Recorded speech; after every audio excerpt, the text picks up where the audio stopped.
কাশ্মীরের পহেলগাঁওতে জঙ্গি হামলায় নিহত হয় ৩ বাঙালি পর্যটক। তাদের মধ্যে ২ জন ছিলেন বিতান অধিকারী, কলকাতার বৈষ্ণবঘাটার বাসিন্দা, এবং বেহালার শখের বাজারের সমীর গুহ। তাদের কফিনবন্দি দেহ রাতের মধ্যেই বাড়ি পৌঁছে গিয়েছিল। আজ পুরুলিয়ার ঝালদায় নিহত মনীষ রঞ্জনের কফিনবন্দি দেহ পৌঁছলো তার নিজের বাড়িতে। পুরুলিয়ার ঝালদায় নিহত মনীষ রঞ্জনের দেহ নিয়ে শহীদ সম্মান যাত্রা করলেন বিজেপির রাজ্য সভাপতি তথা কেন্দ্রীয় মন্ত্রী ডক্টর সুকান্ত মজুমদার।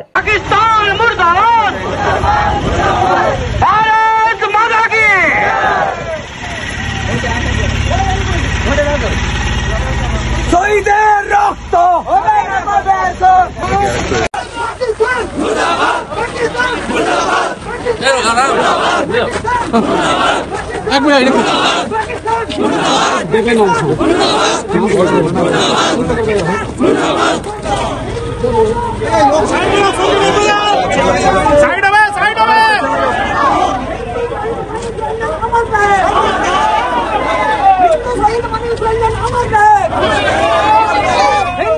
मनीष रंजन अमर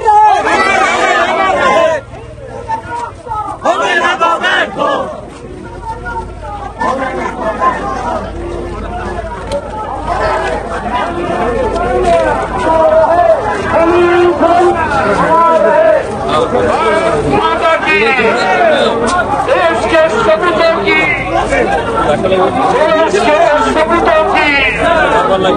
भारत माता की भारत माता की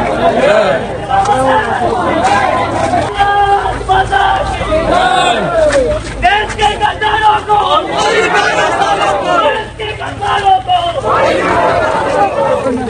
ওই শহীদ সম্মান যাত্রা থেকে সাংবাদিকদের মুখোমুখি হয়ে সুকান্ত মজুমদার বললেন, আমাদের পুরুলিয়ার এই ঝালদা শহরে ঝালদা মিউনিসিপ্যালিটি অন্যতম একজন সুপুত ছিল।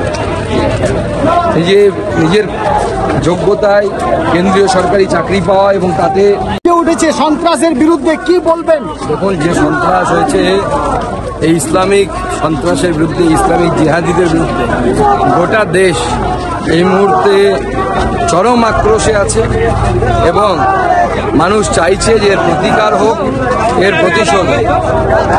আমি আপনাদেরকে আশ্বস্ত করছি, মাননীয় প্রধানমন্ত্রী নরেন্দ্র মোদীজির উপর ভরসা রাখুন। মাননীয় প্রধানমন্ত্রীর প্রত্যেকটি রক্তবিন্দুর হিসেব দেশবাসীকে বুঝিয়ে দেবে।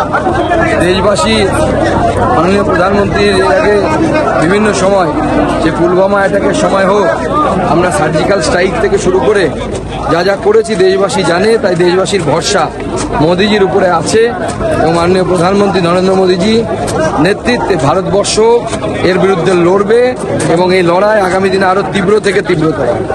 Bureau report, ND Bangla news.